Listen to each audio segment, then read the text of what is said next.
Sweet Afro music, yes. This is the Culture National FM there with your next wins. I tell you, say, this from my left until now, I don't rest good yet. Pure things are going. Jamaica, busy. Jamaica really busy. There's not a dull day, man, in Jamaica, not anymore. Yes, so I yell up some youth we just meet in a Montego Bay this weekend, yeah. Me and them I play upon a set there. I don't remember the set name, but me I tell you, I go among some youth and every one of them have a cup in them hand. Me can't stop think about it. Every youth have a cup in them hand. And me I tell you, have peer rum. Yeah, man. By midnight, all of them drunk. Me I tell you, this is something, this is a phenomenon in Jamaica now where every youth have to walk up and down with a cup. Me I drive behind a truck a while ago. I come down. Pan the not South Highway there, the Mandela Highway, and some youth in the back of a truck. A cup them have in them hand.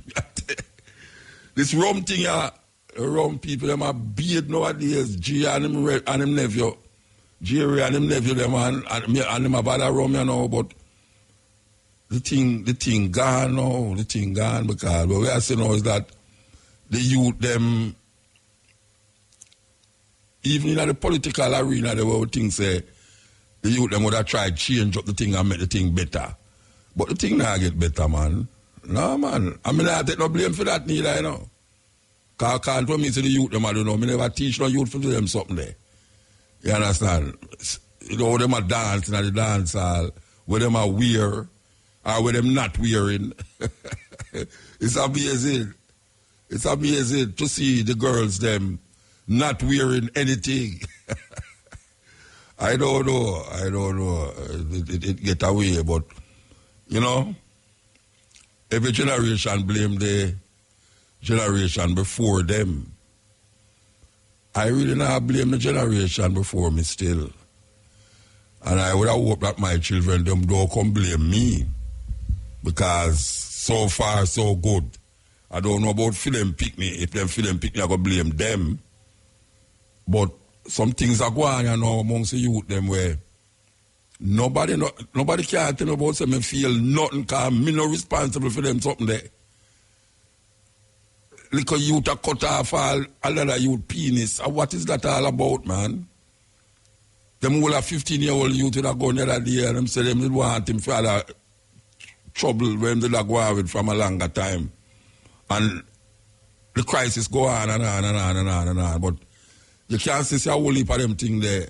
It's a family structure breakdown.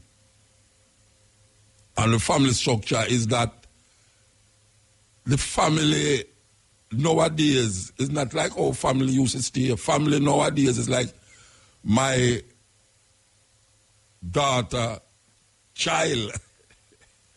So my daughter, child, have a child, and my daughter is now a grandmother. And can you believe it now? I am now a great-grandfather. That is all the thing I work out. So when I did the thing say, it stop on my daughter and her picnic. No, my daughter, the possibility of she being a grandmother is soon coming. And there's many little daughters like that out there will become grandmothers before them time. Therefore, if they become grandmothers before them time, therefore the mother, the mother of them child of their, the daughter of their mother is now a mother herself.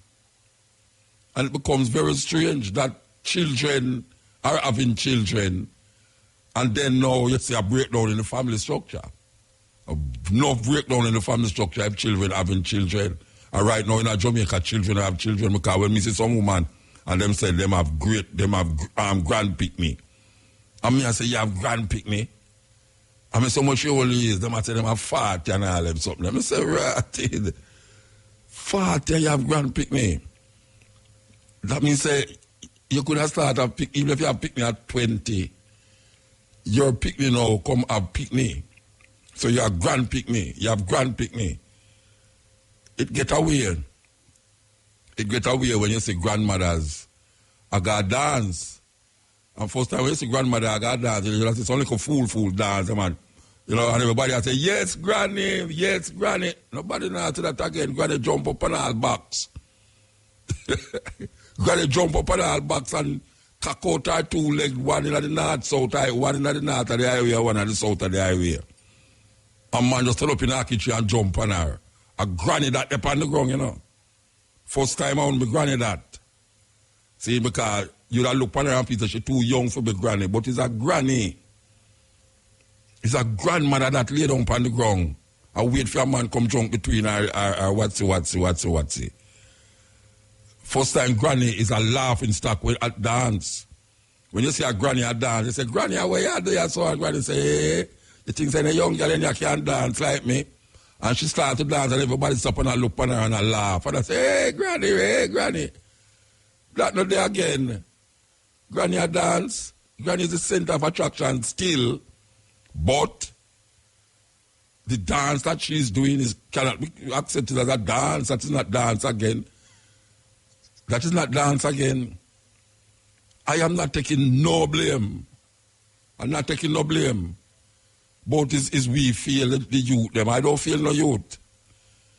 Because it's youth now have youth. And if youth have youth, them can't do what I did do as it relates to children.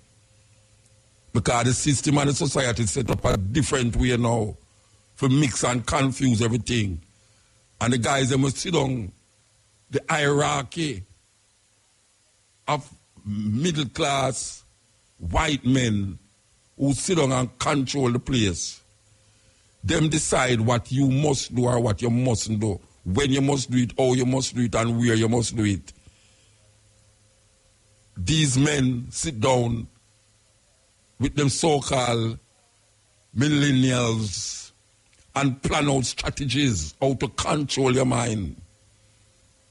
By any means necessary. You hear Facebook.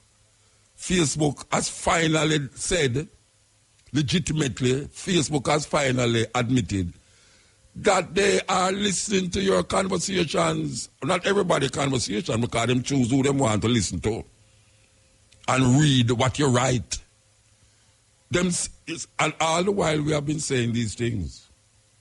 We have been saying these things that the television is watching you. Your smart television, you have smart TV, you know, where you think you turn it off and it don't turn off. And sometimes you have to unplug it fully. When you're in a plane, you know, them to put your plane on what them call it? Anyway, them have a thing where you put your plane on now, airplane mode. That's it, don't give off radiations. That is why them tell you to put it on airplane mode, them don't want to give off radiation. If you have your phone in your house and it don't lock off and battery in night or it plug in, them can know what you're saying and what you're doing and what you're writing on WhatsApp, WearUp, Instagram and all these things. The whole of this week, them lock off me Instagram. The whole of this week. I call Brian and say, Brian, them lock off me Instagram, you know. What happened? All of a sudden, I say, I post something. And I say, what? And I say, let me say, my Instagram gone, no, all right, I now get to post nothing else again. I told them Instagram come back, you know, with some blackout. blackout, like love things blackout. So, what I say is that if them know where you post when you post it, them have the power to listen to you and write and know what are the main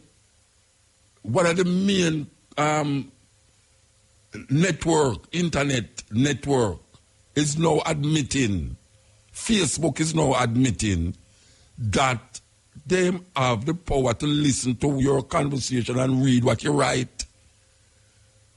So you see all of them little happy, gay people things. When I say gay, I don't mean in terms of homosexuality, I talk about happy, hype up. When you put something there, so it no left it. It no left it, you know. For 100 years' time, people are look for you to do the madness what you do. And when no whole heap of ones, sorry say, them that start out a certain way, even certain artists now lament that boy, when them used to do them time there, and children was young and foolish. We see Al Buju just make a tune the other day talk about it. When them did young and this and that and all them where them do stupid things. We see Al Bounty Killer sit down in that studio here and talk about it. Say if we know him, they know then he won't call himself Bounty Killer. We see Lady Saw come and repent and go on Jesus. And we say, boy, right now, a long time we are talking to her now. We do the longest interview with Lady Saw in the studio here. 4 hours me have Lady Saw up on the cutting edge.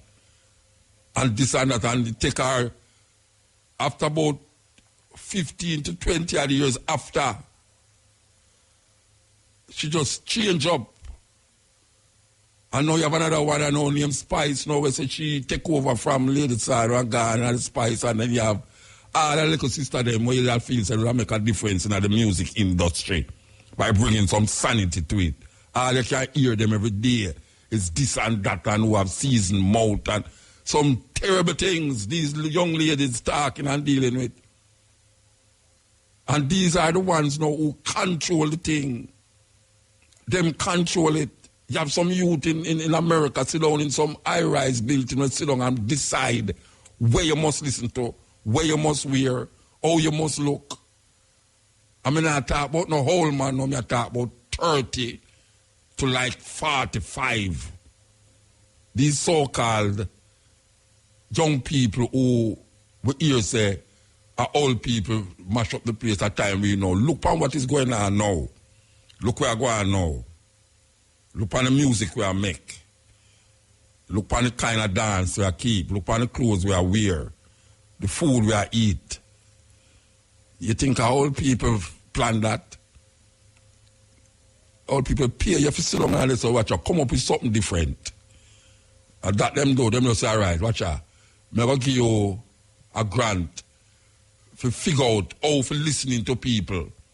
I'm say, all right, you're going to do. We're going to make a television when name smart TV or smartphone. And them just go so bam and just go in for your conversation. Your phone will ask you some things where you never answer, where you never tell them to ask you. Yeah, man, sometimes your phone, you hear one little girl. The most amazing thing is really the car thing, you know, the GPS them when them having a car, you know. Me I tell you, the GPS them not easy, you know. Me I drive an American, it's like nobody can find nowhere again. First time me I drive an American, me say, where we are going to go, so all right. We are going to so we just look at a little map and say, oh, go so boom, gone. We are driving in New York, you go Canal Street, or you go Delancey Street, or you go across the Bronx or something. You just drive. No people who live in a them place, they can't drive. Without this little thing, each up and this woman attack to you, and this woman attack to you, and all them something. And one night, me and her daughter driving a London, and we are go somewhere, and she say, she turn on her Jeep, she say, she have GPS and she GPS. She said she nah listen to it. Me say, watch her. Listen to the thing, you know, because you don't put it in the car for find no way. Because I know say if you never have it, just like our first time now, mother try remember telephone number. Now me can't remember no telephone number, me remember the name of the person. So when I look at my phone and the name I look for, me I remember the number. My brains can't function the number that my granny thinking. Because my granny count any money, but she can't read. Any money. You can't trick her. And then she sell you something, so know how much money she will give you back, how much change you forget, and she divide that. If you buy 3 things, you get that how much £4 a yam or this and that, you multiply that, boom, boom. By the time you're ready, check, she don't tell you, say, and this it come up to, you know, how much money you have, 5 shillings, all right, you forget about this change. But she can't read. Now, me I tell you, say, most of the people, them, you know, them can't read and them can't check. Because if they don't have the computer in front of them, it's salt. So the thing get away now because, as me I say, one, there was that time when a whole heap of sisters was not in the music business in Jamaica, and everybody ball out and said this is a male-dominated business and male-dominated this and male. I will hope and wish, say, why you have some more women in the music business. Now we see a whole heap of women in the music business, but guess what? I don't see the music business get no better because women in there.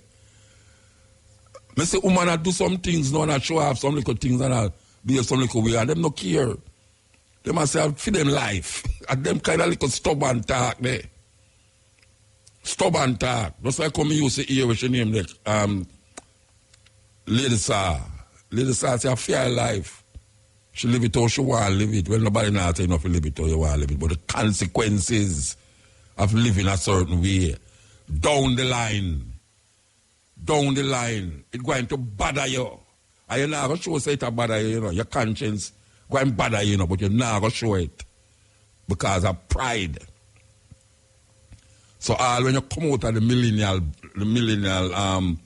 number, age, and you're reaching another age, you know, past all the 50 mark, now you say, you mean say, I really used to do them things there? And you hide everything from your picnic. Yes, you know why your picnic knows you used to do that, and you know why your picnic knows you do that. But guess what? You can't tell them nothing.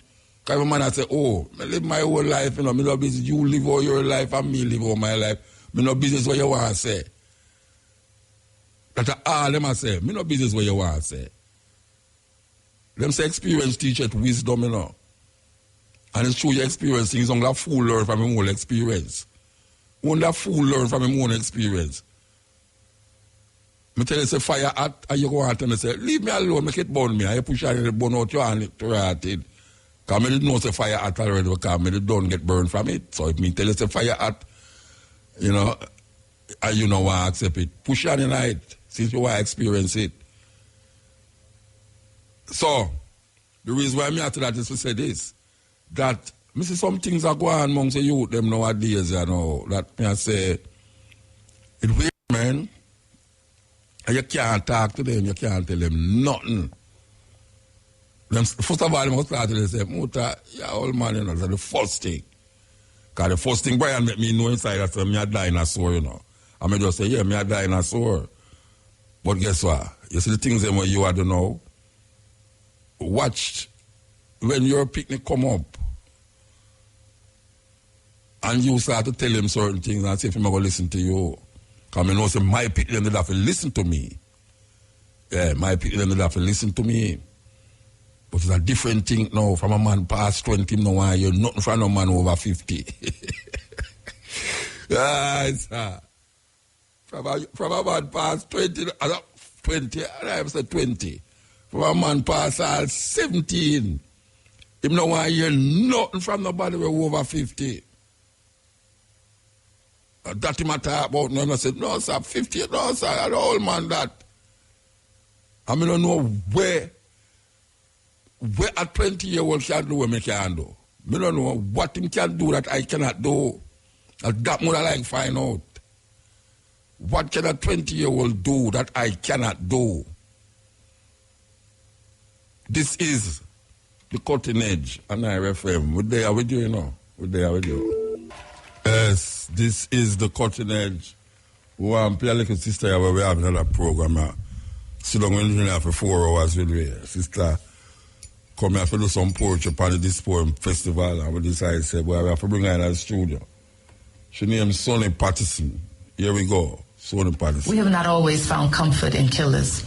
We have not always found solace being rocked in the bosoms of those who silently pray and openly destroy. No, not always have we mistaken mimicry for mastery, or pretending for knowing, or enslavement for freedom. But across my memory marches millions bold, regal, resilient, confident, unshackled feet stumping up spirits to guide us through this fickle material world. We like sun and moon folk, universal souls praying our prayers, singing our songs. Eshu, Ogun, Shango, Yemoja, Oshun, Obatala, Oya, Dambala, Aida, Wedora, Nkango, Olodumare, and Yame. We know all of you by name. We are people of beginnings, of culture, of strength. Not always have we given in to the empty threats and scare tactics of the powerless ones. Not always have we allowed the blood of our sons and daughters to color the streets while we're walking walking asleep,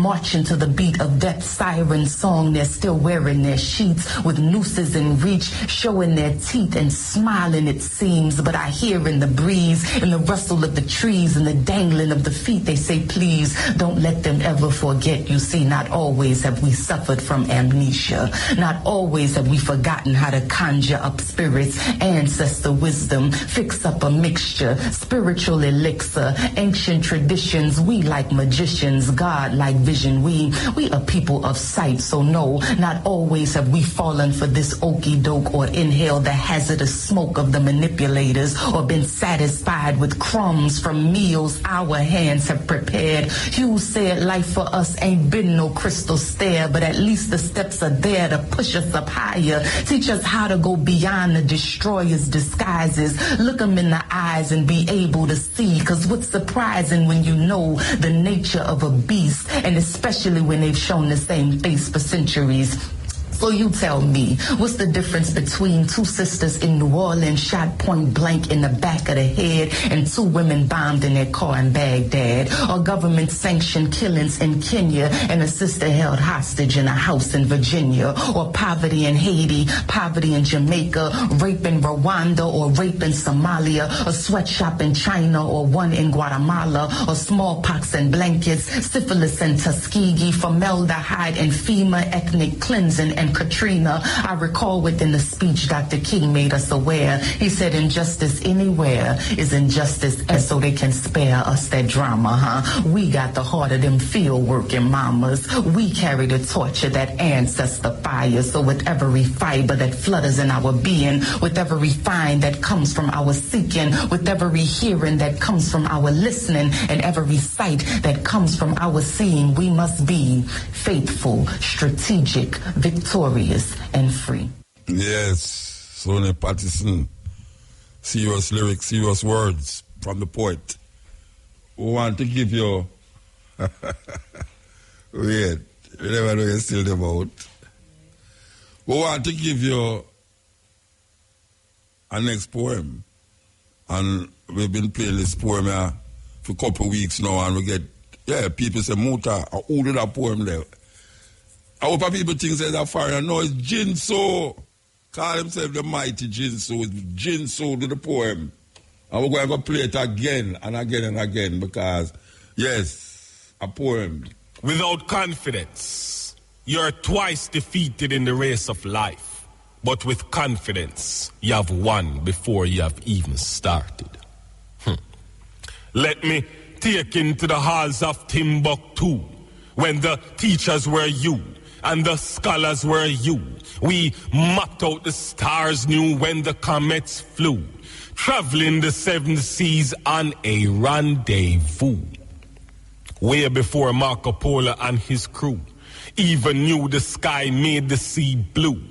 Before they found out the world was not flat, we were building pyramids and practicing Mahat, using compasses and sketching out maps, walking valleys and climbing snow caps. When white guys were in caves taking naps, we were throwing dice, we were playing craps, reciting poetry and spitting out raps with a graceful bow as the audience claps.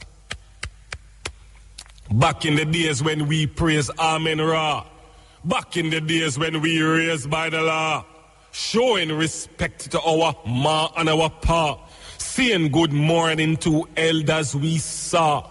Before Genghis Khan was taking lands, before Farrakhan was preaching Islam, As-salam, you alaykum, we were saying peace unto you, brother man. So why enslave my people and take my lands, take my treasures, put them in Buckingham, in Vatican and Smithsonian? Told me I had no civilization when I is the king of this creation. We were going to space before they went to the moon, living in castles with 1,000 rooms, by the river Nile waiting for a monsoon. The banks will overflow and the flowers will bloom. Harvest the crops April, May, June. Bury our pharaohs in golden tombs, and if you open this tomb, your life will end soon, like a curse from King Tut or Hatshepsut. So Come follow me, back into the past, into the pyramids where spells are cast, where the pharaoh's treasures are great and vast, hieroglyphics on the walls, forever last. I went and took up a mask. Asked master, what's my task? Hold a meditation and I hold my fast, and I hope one day to find my path. Conquer my desires, control my wrath. Jump in the Nile, take a spiritual bath. Cause my master has the eyes of the heart. See if I'm wise or just plain smart. I must be humble to develop my art. From the book of the dead, I will never depart. Know all the ways from the end to the start. Read my books, watch people's looks. Penny their motives, they could be crooks. Lurking around on the low down, but I know they're coming cause I hear the drum sound from deep in the jungle where the tigers live, where yin and yang meet and we live positive, where yin and yang meet and we live positive, where yin and yang meet and we live up. So without confidence, you're twice defeated in the race of life, but with confidence, you have won before you have even started. Yeah, man, may I tell you, Jinso, big poem that. This is the Cutting Edge on IRFM. You know that IRFM is about to unleash the 28th anniversary of the Marcus Garvey tribute right here on the grounds of IRFM. This Sunday. Yeah, this Sunday. Big thing. Big thing. And the thing about it is that it's free. Every year it's free. Never pay $1 coming here yet. And every year we have to say the same thing. Because when I come back here before it happened. But you see this dirtiness with a whole heap of Jamaican people carry with them, where them just left trash all over the place at the time them going away. Unbelievable. And this place is a small place. But we know that when it cark in here, it cark. And you know, the ones them always put up things so people throw garbage in there, but it obviously never really make no difference to the guests them who come here. One drink something, just drop it right time foot. When you go to a road, it's amazing with all the seller them out there. I want no care how him do the thing. We are going to appeal again, you know. We are going to appeal to all the ones them who come in here to sell or who is buying. Remember how you come and see the place. Remember how you come and see the place. Because it was presented to you in a clean environment. Both outside the gate and inside. And would I hope say the people them recognize it and really try them best. Especially the one them out a road there, government road there, where all the cane trash and the coke and that, this and the, all sort of thing where they on the road where you have to clean up. It's a terrible sight. You know, so we ask the people them to just be conscious of that. Well, you know that there's a lot of artists that will be presented on the program. And one of the artists them is Liquor John. I remember Liquor John. Respect Muta. You know what say? You can't hear me? Yeah, I hear good Muta. Good. All right. You know, say, remember the night when you come down and say you got St. Elizabeth? Eh? I remember when You know, remember the night when you come in and say you're supposed to reach at St. Elizabeth? Yes. You reach at St. Elizabeth yet? Yeah, man. At them time, I think Ed Fitzgerald was alive, right? Yeah, man. You say you're going to... It was a joke. It was a joke. Yeah. All right. So you're one of the features artists them on the show, right? Yeah. All right, let me ask you a question now. When you say they're on a Marcus Garvey show, Is them call you or how it go? How it go? Is them call you for come on it? Well, yeah. That call me get. Yeah, so you never wonder how come Marcus you have the show and you're there on it? Well, it's always because I remember you singing nothing about Marcus. Those kind of shows, and I don't believe in just one kind. Cause my songs them is not people only know. Some people only know Little John as a youth where sing some Sharon are pregnant and all over me and them songs. But remember, say I also do songs like Got to Go Down on My Knees and Pray to Jah. I always do songs like Look How Them Work Us So Hard, Carry Me Name Go Abroad, Them Smoke Ganja Hard, yes. and many others. You understand? So I sing songs. If people can go on YouTube and play and big up Little John, they see which part my thing is coming from. My thing is coming from roots rock reggae. Yes. How long now you know this thing? How long you know? I'm in this business from 8 years of age. That make it how much years? 90? That make it. I'm 54 now. Okay, a long time. Very long time. Listen, I'm in this business when Sugar Mine at a rain, me a rain too. And I was one of the youth on promotion. No, I remember when you get all artists of the year and all them something there. Get all artists of the year. Me a yellow man used to run. Yeah, man, remember, man. Yeah. Remember, you get artists of the year. All right, we're going to remind the people them who are talk to me. We're going to remind the people them. Yeah, people, that is Little John, man. Yes, Little John. Yeah. Them children is big. Let me tell you something now in a motor. Because I feel so honored to be talking to you right now on the radio. Because here we go on now.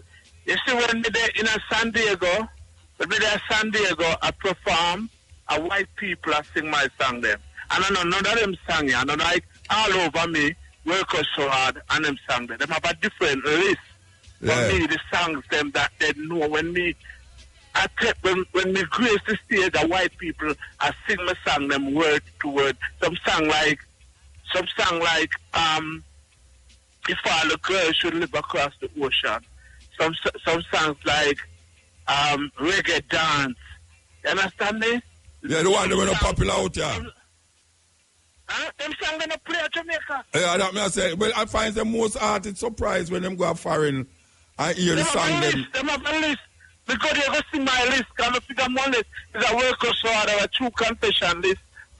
Sharon a pregnant, or some songs. It's a different list them provide. Yeah, everywhere. You understand me? Yeah. And if you go in Africa, you're going to hear them play a different kind of song. A different kind of song. That's because, let me tell you something now. I was one of the singers with Barry G. Tell him, say, please don't put out no more song with Little John, because song is killing song. Understand? In the 80s. Yeah. You understand me? So at the end of the day, me come with a style when them sing J, which is the whole Jamaica don't realize it. When me come with a style, and when me come with a style, them say I come for mash up music business. And me tell them say, me have to come with something. We come with the sing J style, and right now I eat all of the man them from the Movado, from the whole of them, I might something them in. I mean, never go on the radio yet, but tell people, say, well, then, very some man them sing, lift it up, jack it up, pull it up, and my something them I sing. Yeah. Well, you understand? Well, you know, the man say, a prophet is Lord, and in them own country, and sometimes you do something, and people come now and do it, and through them get bigger and popular than you. Yes. People feel that them originated. But me always tell people this in a motor. Yeah. Say, listen, me believe in sowing, you know. But anybody, anybody want to reap. You understand? But I believe in sowing. But the only thing we want the people to know, say, go certain artists go on the media and tell people, say, well, then I used to sing Little John's song when I was at cabaret. I sing at some hotel, at some place on the North Coast. And I just tell them, say, I'll be a Little John, I sing P9. Yeah.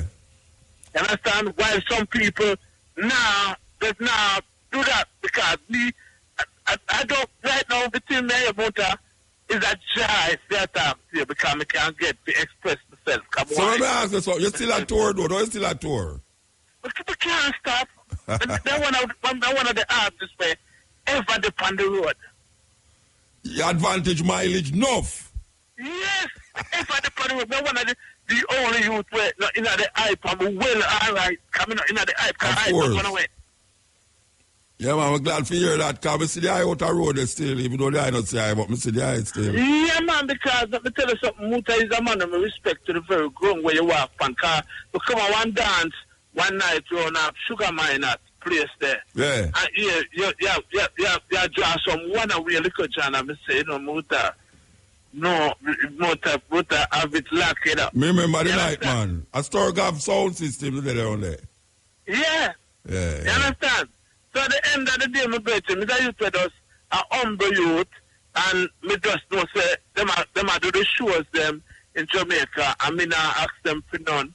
And if them do call me when they're ready for a show, they have to do it. But me now call no show people for nothing. Because understand. When me do a show, I tell you, I know. You see when they come out, we go do a show because we make more money more than where them think. You understand me? Because once you see me going a foreign.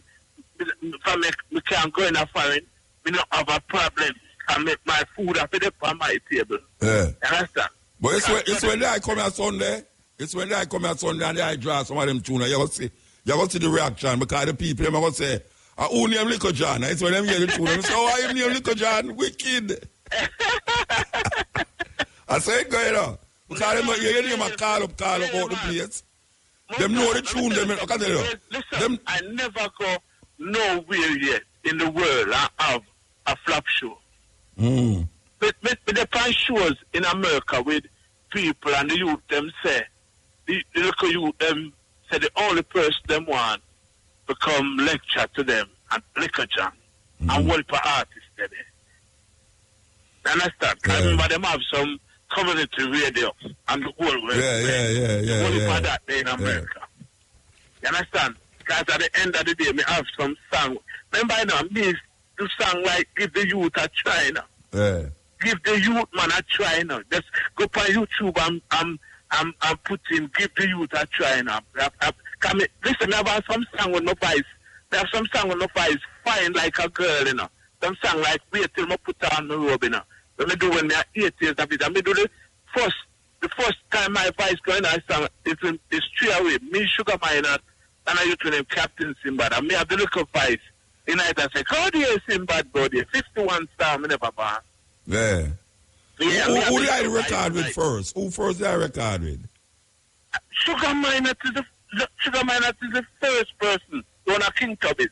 Sugar Miner is the first person that ever blessed my song from a track. Then we go to when you roots tradition. That time I could my voice sound like a girl.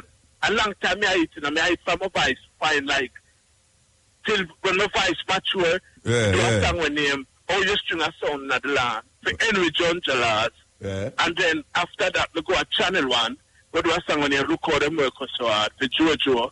And Jojo was selling the song on their plate and said, people, everybody come buy this song on their plate. We go and find Lico John. And I in the studio and so just say, you are John. So I didn't know where I sing something funny. And when they sing something funny, I work so hard, come out of my mouth. And from me sing work so hard, everything just broke for me. And they started some covers, True Confession and all them tune, the big tune there. And them tune there. Yeah, big tune there. Come hardly do covers. Hardly do covers. Because most of my song them come out of me. Most of the song them it come out of me. I mean sing all the song with them all who gone already. Yeah. Remember that. I'm going to play that cover here where they do where it's big. Because that cover here is big in them time. Yeah, Weatherman had Clark's booty and diamond socks. Listen, I want to make greatest it's that a lot of people don't know. Clark's booty. But the Clark's people them have to so them have to find me now. You understand? They collect the most royalties after that song. I want people believe say a Vibes Cartel come about the Clark's booty. Vibes Cartel sing over me thing, man. Sing over me thing. You understand me? Because at the end of the day, I will promise song them must sing up and I remix the thing them in some way. But I say when your mother from me, some man I say, give me back the shit like the man come to me. How me do mother you know?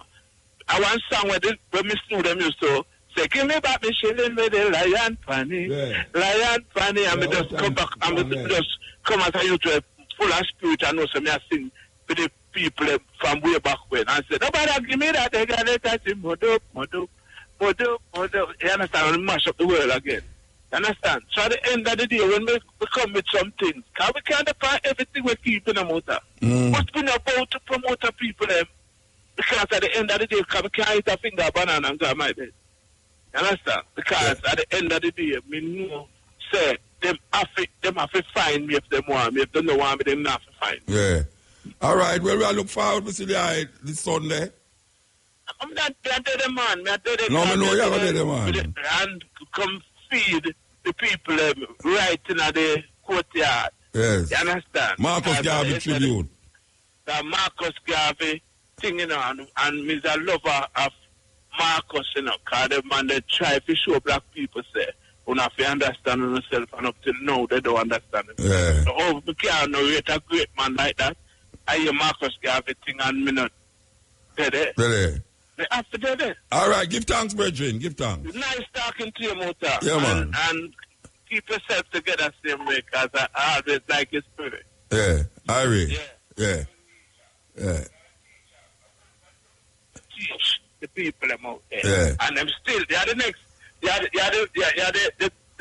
the Marcus Garvey in flesh, you know, they don't realize. All right, we have to move, though. We have to move. All right, take care of yourself. Yeah, we have to move. This is the Cutting Edge. Yeah, this is the Cutting Edge on RFM. Okay, here we go.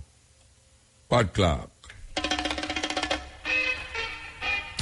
Welcome to Jamaican Roots and Culture. I'm Pat Clark. This week we're commemorating the birth of Jamaica's first national hero, Marcus Mosiah Garvey. It's therefore fitting to pause and reflect on the life and work of this great man. Talking about Marcus Garvey, Marcus Mosiah Garvey. Born in St. Anne's Bay, Jamaica, on August 17, 1887, Marcus Garvey was the youngest of 11 children.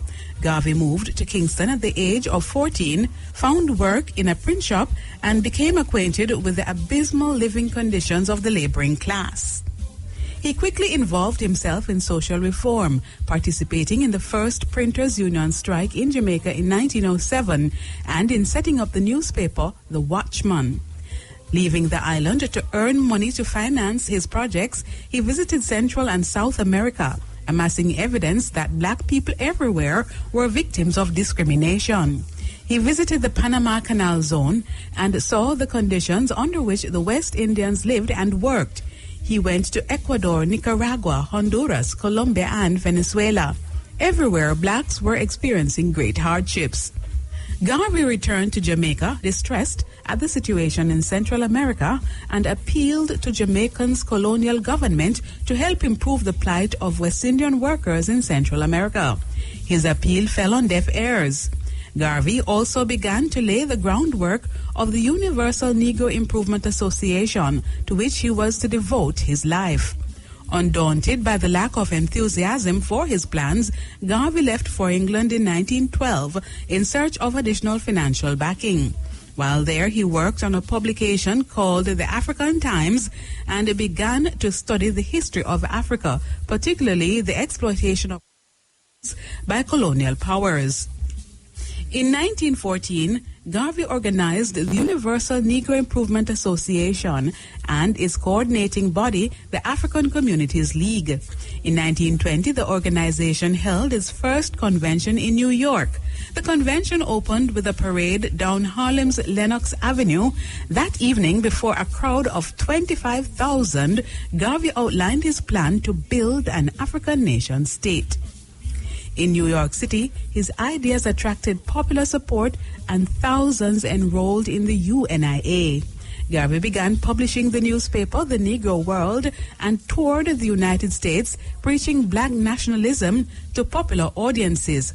His efforts were successful, and soon the association boasted over 1,000 branches in more than 40 countries. Most of these branches were located in the United States, which had become the UNIA's base of operations. There were, however, offices in several Caribbean countries, Cuba having the most. Branches also existed in places such as Panama, Costa Rica, Ecuador, Venezuela, Ghana, Sierra Leone, Liberia, Namibia, and South Africa. Marcus Garvey also launched some ambitious business ventures, notably the Black Star Shipping Line. In the years following the organization's first convention, the UNIA began to decline in popularity. With the Black Star Line in serious financial difficulties, Garvey promoted two new business organizations, the African Communities League and the Negro Factories Corporation. He also tried to salvage his colonialization scheme by sending a delegation to appeal to the League of Nations for transfer to the UNIA of African colonies taken from Germany during World War I.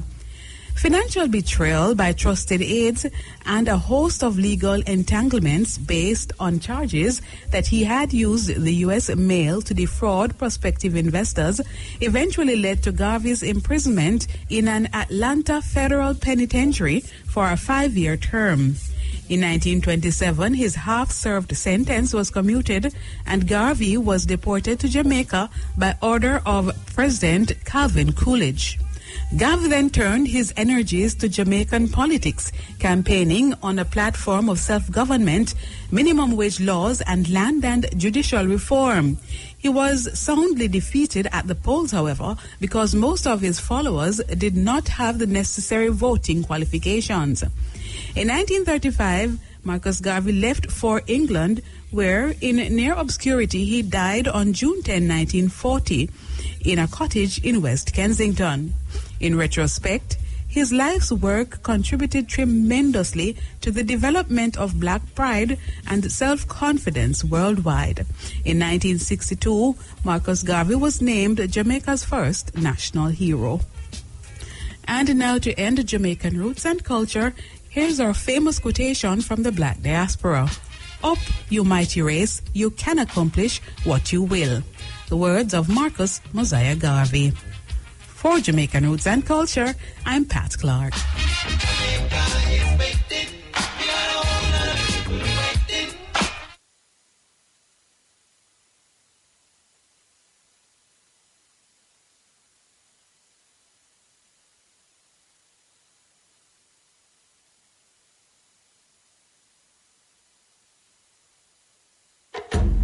Do you speak African? Well, neither do the 1.1 billion people in Africa. There's no reason the nation of Africa cannot and should not join the ranks of the world's most prosperous nations.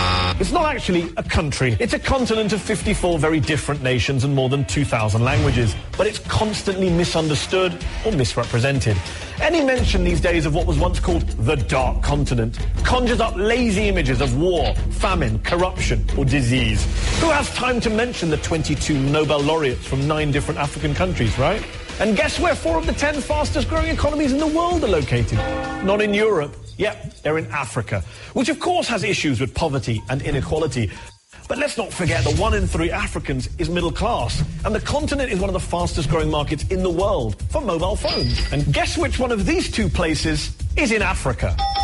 Wrong. But all this growth comes from foreign aid, right? That's where most of the money comes from, surely. From Western handouts. Nope, not true. In fact, foreign aid represents only 2% of Africa's total GDP. In 2010, Africans living outside of Africa sent more cash back to their families at home than the rest of the entire world provided to the continent in foreign aid.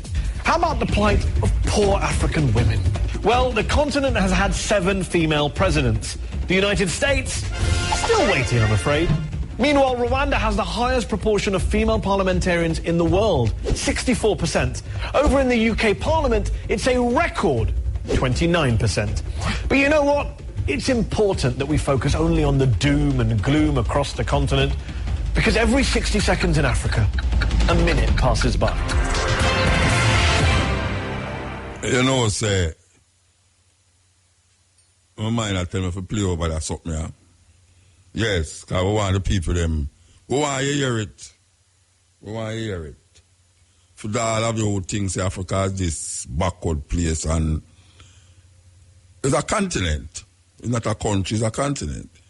When I say why you don't pick an African language, it's 50 different countries with hundreds of languages. The biggest known African language in Africa is Swahili. But listen.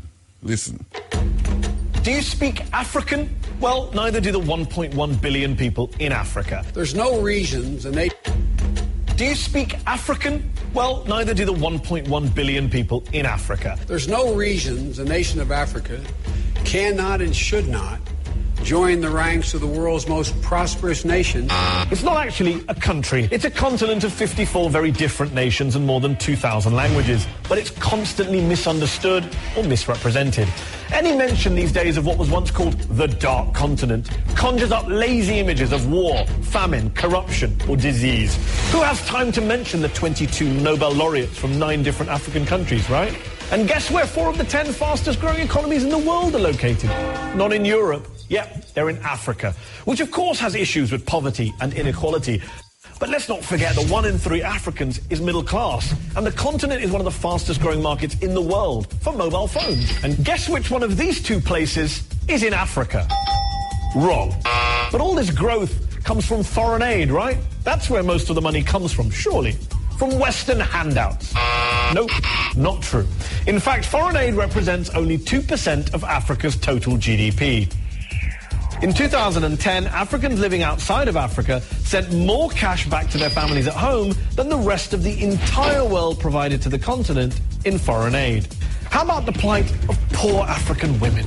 Well, the continent has had 7 female presidents. The United States, still waiting, I'm afraid. Meanwhile, Rwanda has the highest proportion of female parliamentarians in the world, 64%. Over in the UK Parliament, it's a record 29%. But you know what? It's important that we focus only on the doom and gloom across the continent, because every 60 seconds in Africa, a minute passes by. I know you're trying to identify the different people on this track here. You know, Barry G, you have Barbara Gludan, Poets in Unity, I mean, yours truly, Junior Reid, I mean, you name it, Third World. Whole heap of ones come together a long time too, you know. Yeah, I think it's gone over 20 years now that Junior make tribute to Garvey, Africa for Africans, those at home and those abroad. Okay, so you know, so we play certain things all the while and we have to keep playing it. And when I stop play it and play it and play it, well, tonight is no different. Since we are dealing with Marcus, I could go and deal with Marcus for a time. We want to play the album, well, it's an album actually we get. Hear me Ashud Garvey. It's one of them tracks where you add the ear, hear me Ashud Garvey. You know them where the people are the Ashud Garvey. I talk about Marcus Garvey. Marcus Garvey's first wife, hear me Ashud Garvey. You know, we had a chair where Marcus Garvey used to work at where the place where make the whole heap of aisles and things. Benjamin, they down at East Street, them used to work there. We get a chair, we turn it over to the library in a down on Orange, along a King Street, the Marcus Garvey Liberty Hall.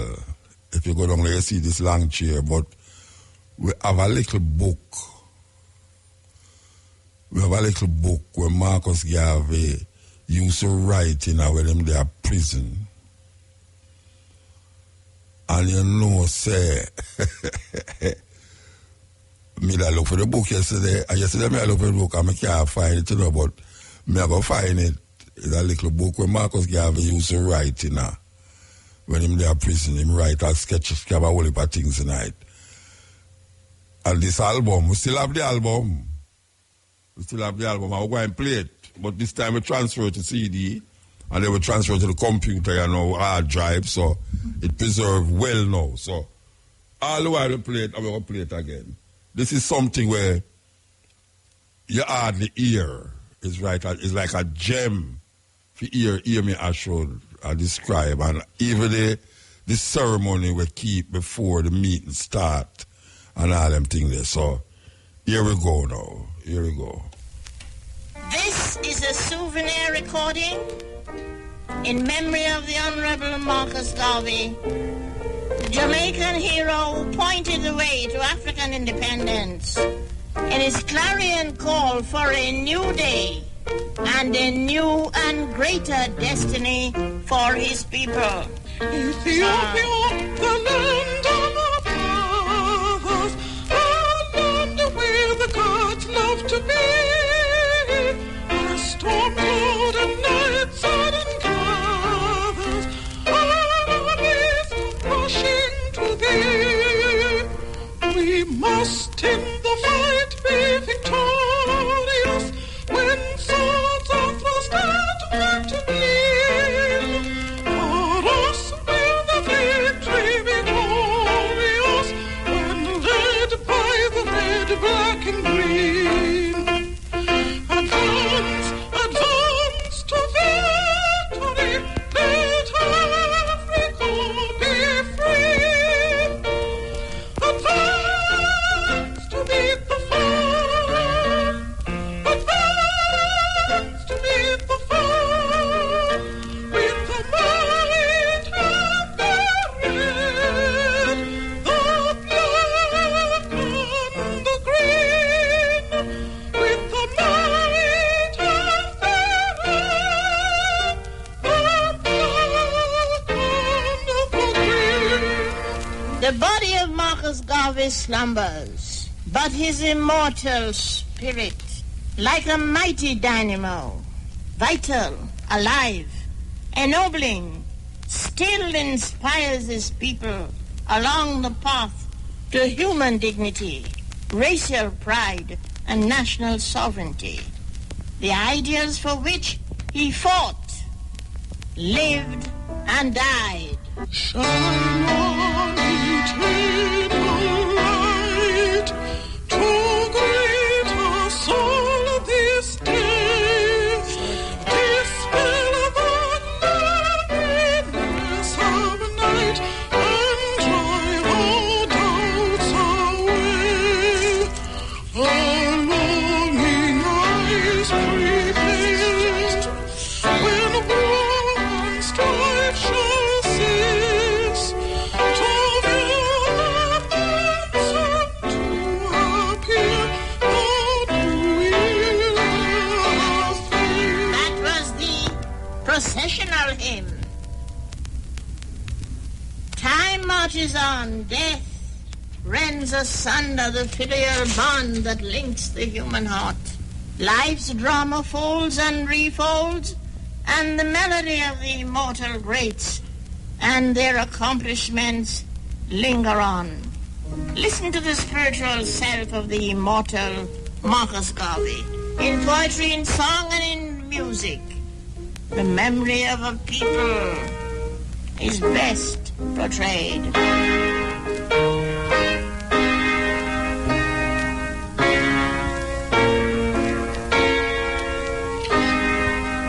O Africa, awaken, the morning is at hand.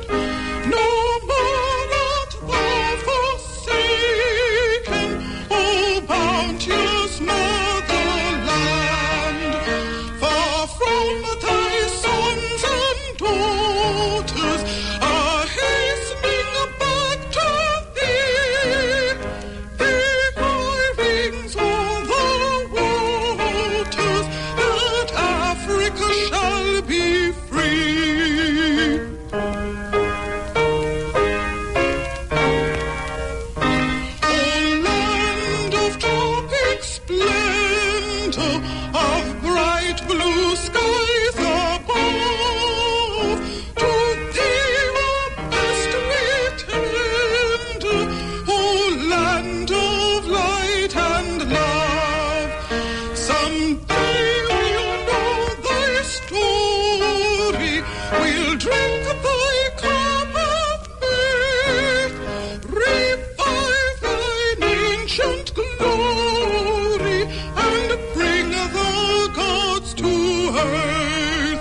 gentlemen, who was Marcus Garvey?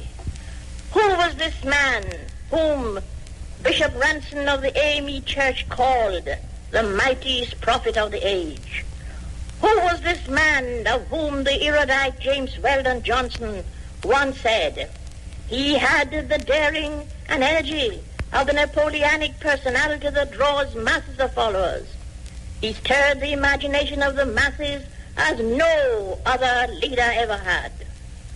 In the course of time, this man, Garvey, brushed aside the Goliaths of the first independent nation in the Caribbean, and he became Jamaica's first national hero. Who was Marcus Garvey? Marcus Mosiah Garvey was a man earthbent for the eternal search of oneness with the universe. He was born at sunrise in the beautiful garden parish of St. Anne, Jamaica, West Indies, on the 17th day of August, 1887, near the falls of the roaring river, where he grew with nature and drank much of her inspiration. He was of humble birth and was the 8th child of Sarah and Marcus Mosiah Garvey Sr. Garvey was born in an atmosphere of prophecy. When his father first saw him, so close a resemblance did he bear him. He was overcome with joy, and he lifted him up in his arms and cried out, "Your name shall be Mosiah, and you shall someday be a Moses." There was nothing in the drab lamplit setting in which Garvey stood to speak in his native St. Anne that night in October 1914, which gave the slightest flicker of the shape of things to come. No one present, not even Garvey himself, believed that the stern-faced man standing so nervously before him in Jamaica would someday hold a star aloft and urge millions to gaze on it and follow him. Marcus Garvey set out on the lonely trail of smashing many of the preconceived ideas which made the black man inferior in his thinking, such as to believe that he was belonging to a vicious and predestined evil race, that God and the angels were white, that he, the black man, personified the devil, who was reputedly black, that he was the likeness of black magic and misfortune, the son of Ham, a hewer of wood and drawer of water, and that all the creation of the dominant white civilization, calculated to foster the concept of white supremacy, was ordained by God. Garvey was an angry man. He smote his chest and demanded to know the author of the scurrilous wicked forgery 4,000 years after Noah had gone to his grave in peace. When he spoke in Madison Square Garden, he served notice in all the nations squatting in Africa to get out before the wrath of 400 million black men, women, and children hurled them into the sea. Arising from obscurity, Garvey's never-to-be-forgotten oratory took him to the very apex of fame. Millions unquestionably followed him. Such were the conditions of his people, bowed down with inferiority complex for hundreds of years, that Garvey visibly touched to tears and compassion in the deliverance of his message, emphatically thundered, "Up, ye mighty race! You can accomplish what you will. The black man of yesterday has disappeared from the stage of human activities forever, and in his place stands a new man, erect, conscious of his manhood and rights, and fully determined to preserve himself at all costs." Marcus Garvey, in his finest hour in Liberty Hall, New York, in the 1920s, addressing the Universal Negro Improvement Association and African Communities League, said so many things applicable to the conditions of today. To read the world's history of races written by some writers gives the impression that the black man amounted to nothing in the creation. We are satisfied, however, to know that our race gave the first great civilization to the world.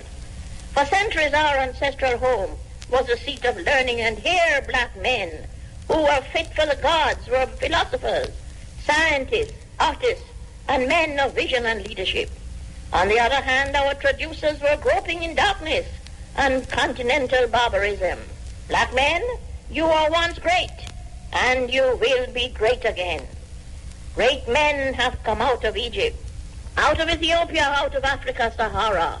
Great men will come out of America, the West Indies, and the islands of the seas. Our history is as great as that of any race or people, and nothing on this side of heaven or hell will make us deny it, notwithstanding the false treaties, essays, speculation, and philosophies. Their arrogance is but skin deep, and an assumption that has no foundation in morals nor law. When we were embracing the sciences on the banks of the Nile, when our civilization had reached the noonday of progress, their ancestors were still running naked and sleeping in holes with bats, rats, and other animals. Garvey's messianic message to the groping millions of his race would surely bring him to Golgotha. His leadership would emancipate millions from the shackles of mental and moral servitude. It was the great gulf, it was the violent contrast between the upper and middle classes and the people of his race which made the first telling impact on the mind of the youthful Garvey. Illiteracy and grinding poverty were the two decisive factors which contributed to his impact. Like Socrates, Garvey geared himself for his cup of hemlock, like a Christ on his way to a blood-stained cross. Before his death, however, in 1940, he would have the satisfaction of knowing that a squalid century after the emancipation of 1838, the men and systems against whom he fought such a good fight had lost forever their footing on the ladder of imperial and economic power. Marcus Garvey left you a special message, my children. Let no voice but your own speak to you from the depths. Let no voice but your own rouse you in time of peace or war. Hear all, but attend only to that which concerns you. Your allegiance shall be to your God, then to your family, race, and country. Remember always that the Jew, in his political and economic urge, is always first a Jew. The Caucasian is first a Caucasian under all circumstances, and you can do no better than to be first and always a black man. Be sure to teach your children science and religion, for it lies as our only hope to withstand the evil designs of modern materialism. Lift up your hearts and repeat to yourselves the words of the African poet Terence. I am a man, and I think that nothing that is common to humanity is foreign to me. Garvey endeared himself to his thousands of listeners when he dramatized and immortalized the heroes and heroines of Afro-American history. Through the power of his oratory, Garvey showed them that Sojourner Truth and Harriet Tubman were equally deserving of a niche in the Hall of Fame as Martha Washington and Betsy Ross. They were made to feel that the muse which inspired Phyllis Wheatley was no less fine than that of Elizabeth Barrett Browning. The black poet Paul Laurence Dunbar was made to take his place with the great poets of the world. It was seen that the African General Hannibal surpassed Napoleon in military genius, and Toussaint Louverture and Antonio Maceo were worthy of comparison with George Washington and Lord Kitchener.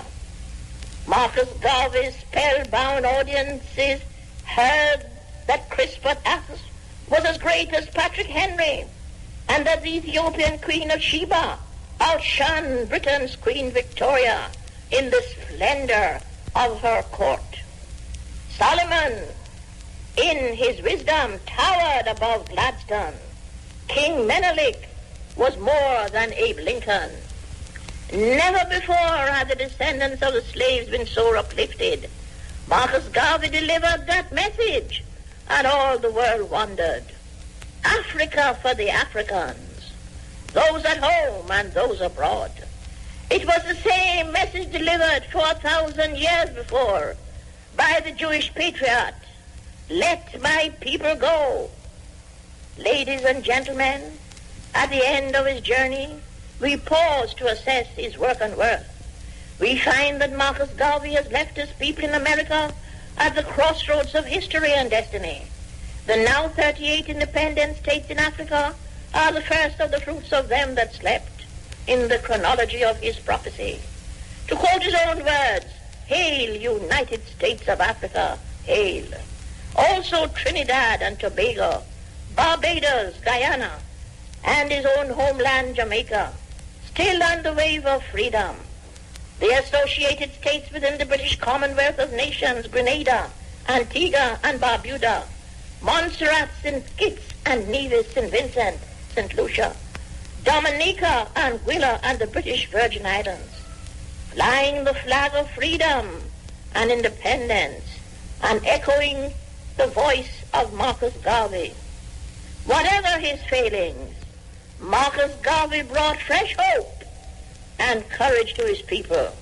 Mankind has benefited because Marcus Garvey passed here. And who knows, but someday posterity will confirm him in the title of the Black Moses.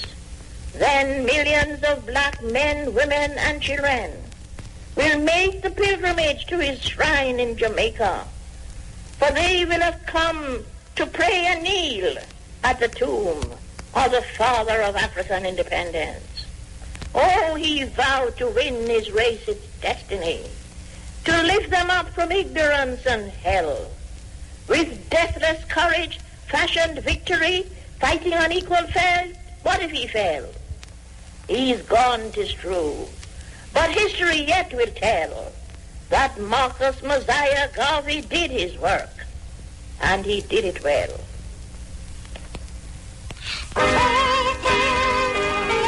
Yes, that was Amy Ashford Garvey. For those of you who never heard the voice before, for those of you who don't know, she is the first wife of Marcus Garvey. Ironically, his next wife was also Amy, Amy Jakes Garvey. That road where you say on Mountain View Avenue they saw. Yeah, name from our family. Amy Jakes Garvey, Amy Ashford, and that was Amy Ashford talking about her husband, elevating him and recognizing and claiming him also. Wonderful. This Sunday, we will be celebrating again Marcus Garvey appearance on this earth, yeah. The 17th of August. We want the people them to know, say, it is the biggest Marcus Garvey event in Jamaica. We would have hoped that the people them who make him a national hero would recognize him as such. Just like all them have the independence celebration. Marcus Garvey is deserving of such celebration. But that's the way it goes. We're not going to make that deter us from recognizing the greatness. So, Sunday, Marcus Garvey Earth Day. A group of people who used to follow Marcus Garvey is the Owelites. One heap of people never hear the Owelites. You know, say, well, I tell you, say, after 20 years, we still have to do the same thing over and over. It's funny. It's funny. It's serious, but it's funny. After 20 years, we still have to do the same thing over and over, you know. And this is one of the things that we're going to do over now. This is the Owelites. Live Owelites, yes. Yes, that is the Owelites. Mother of creation. Yeah, man. Mother of creation. Cutting edge. You know, we're late with this, but this is 14 minutes past 12 o'clock. It is already too late, said Oberika sadly. Our own men and our sons have joined the ranks of the stranger. They have joined his religion, and they help to uphold his government. If we should try to drive out the white men in Umuofia, we should find it easy. There are only 2 of them. But what of our own people who are following their way and have been given power? They would go to Umuru and bring the soldiers, and we would be like Abame. He paused for a long time and then said, I told you on my last visit to Mbanta how they hanged Aneto. What has happened to that piece of land in dispute? Asked Okonkwo. The white man's court has decided that it should belong to Nama's family, who had given much money to the white man's messengers and interpreter. Does the white man understand our custom about land? How can he, when he does not even speak our tongue? But he says that our customs are bad, and our own brothers who have taken up his religion also say that our customs are bad. How do you think we can fight when our own brothers have turned against us? The white man is very clever. He came peaceably and quietly with his religion. We were amused at his foolishness and allowed him to stay. Now he has won our brothers, and our clan can no longer act like one. He has put a knife on the things that held us together, and we have fallen apart. Yes, Marcus Mosiah Garvey. We're there with you. We're there with you. Okay, here we go. You know, so me meet a little sister the other night up at DJ Snow birthday thing. She named Rose from Togo. And when I said Togo, I don't mean that she come from Togo. She's a Jamaican who used to live in a Togo. A real rebel girl.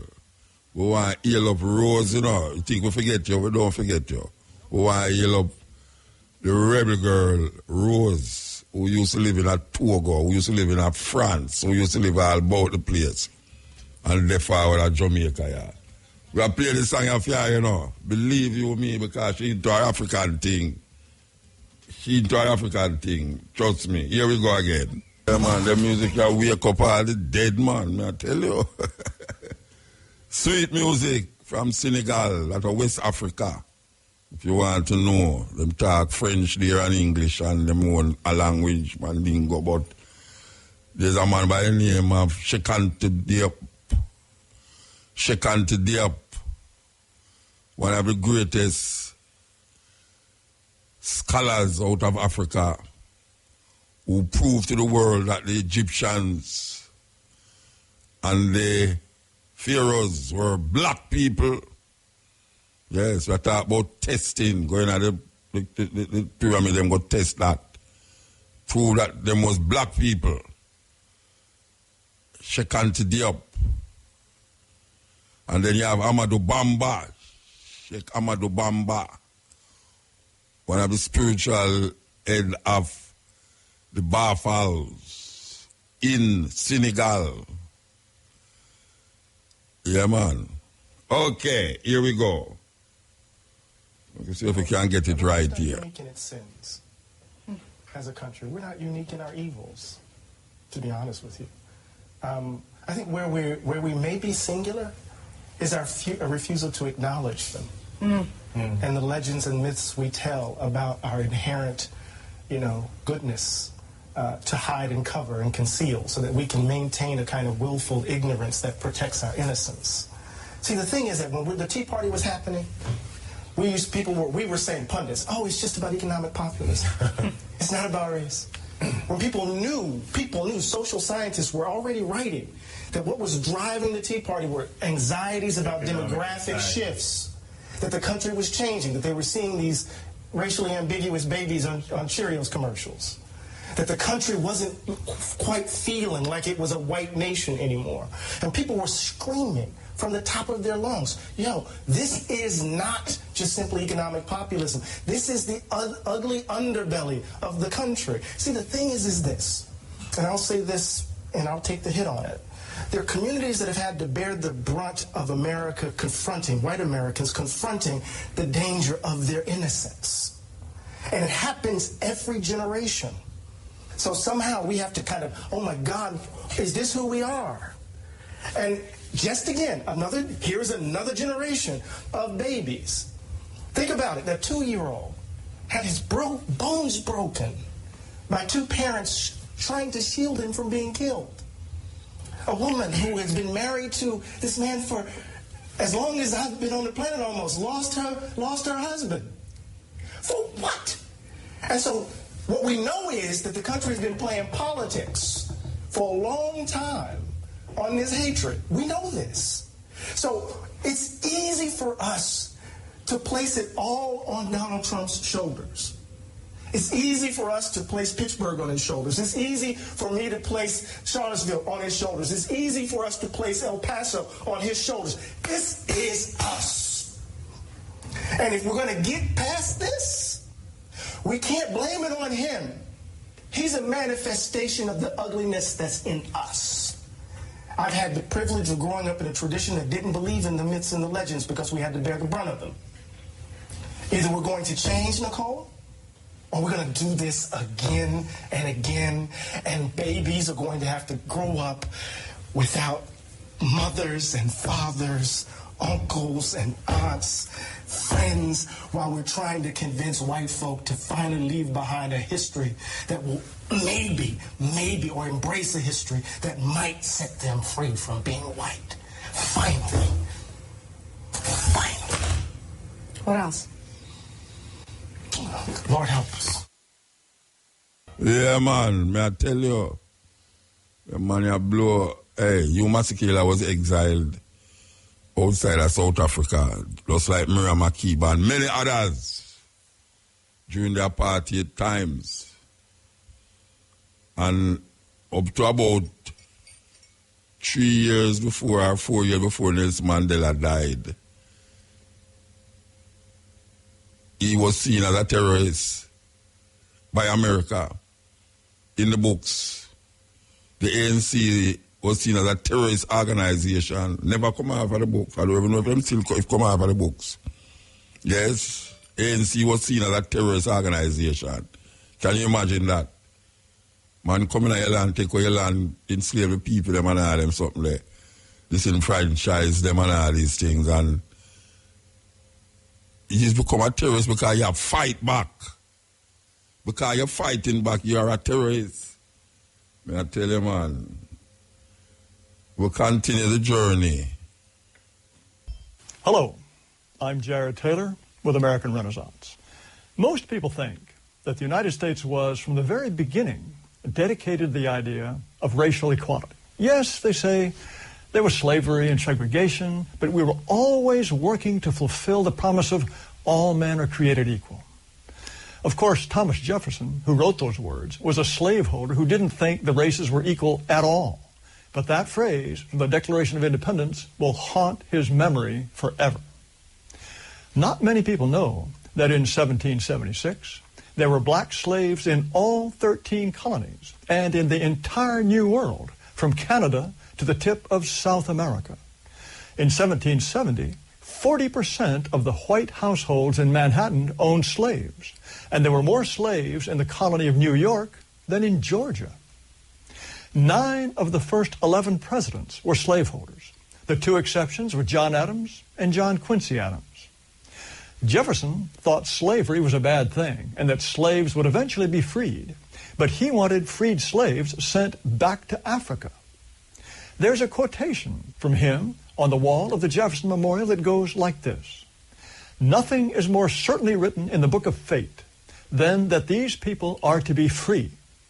Well, in the original, Jefferson didn't stop there, adding, "Nor is it less certain that the 2 races equally free cannot live in the same government." That part has been conveniently forgotten. He wanted blacks deported and separated from whites so that they would be, and I quote, "beyond the reach of mixture." James Madison agreed. He wanted the U.S. government to buy up every slave and deport them.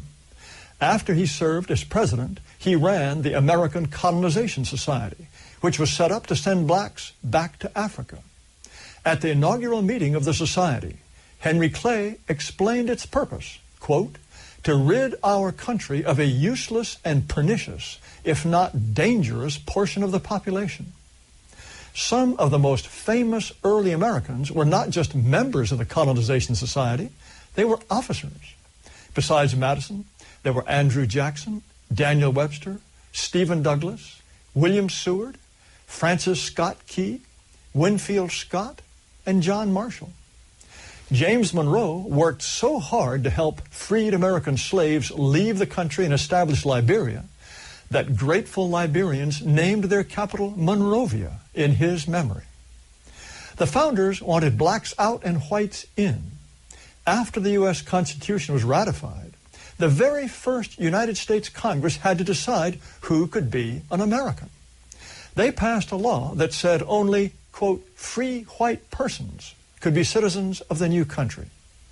Blacks couldn't be citizens even if they had been living in the colonies for generations.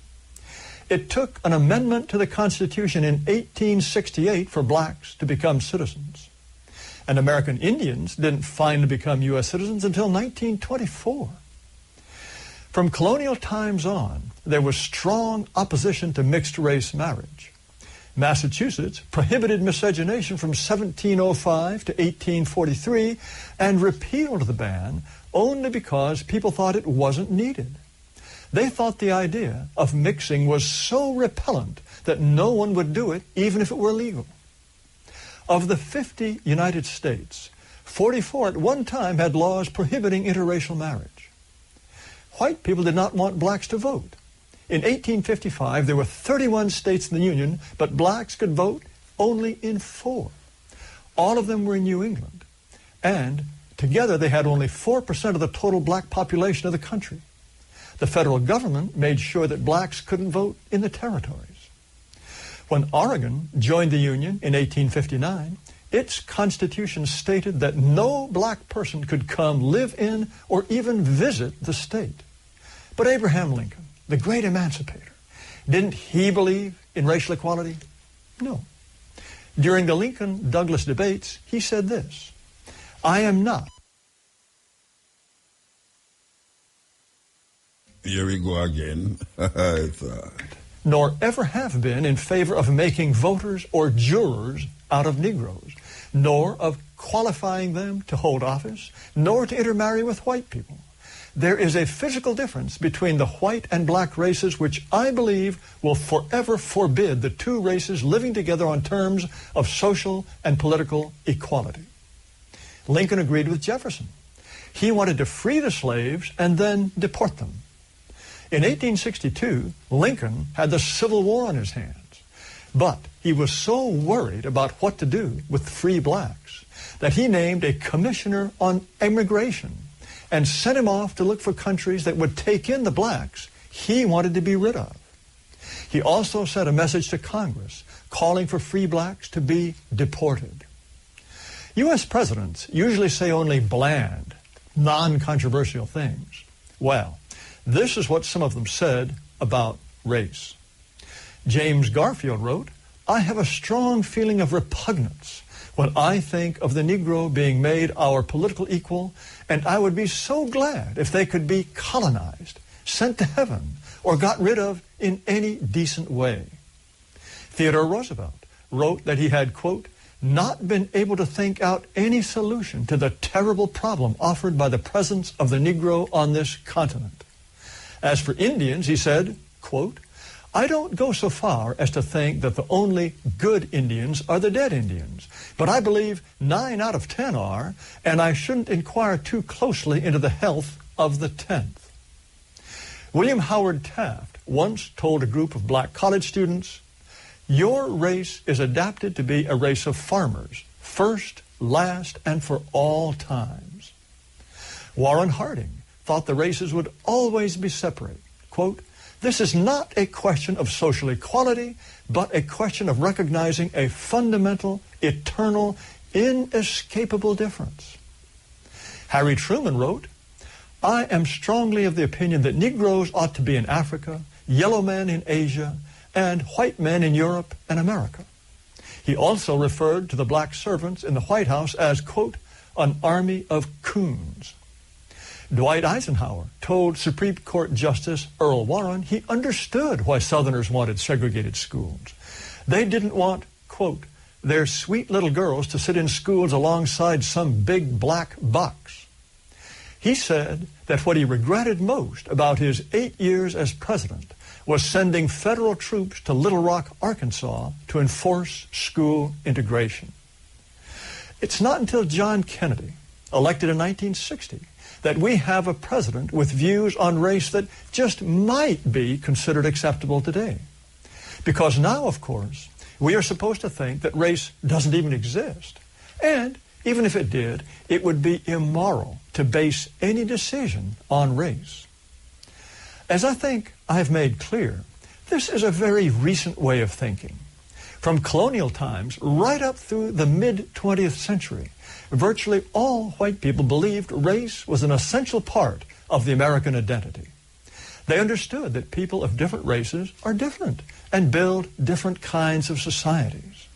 They thought only Europeans would make the United States the kind of country that they would want to pass on to their children. So, there are two views. There is the consensus on race that lasted for more than 300 years, and there's today's view that races are perfectly equal and interchangeable, and that Americans can become black, Hispanic, Asian, Muslim, Hindu, anything at all. And not only will it be still America, it'll be better than ever. Yes, we're still there, you know. I want you to listen to this, you know. Listen to this. Believe you me, these things is...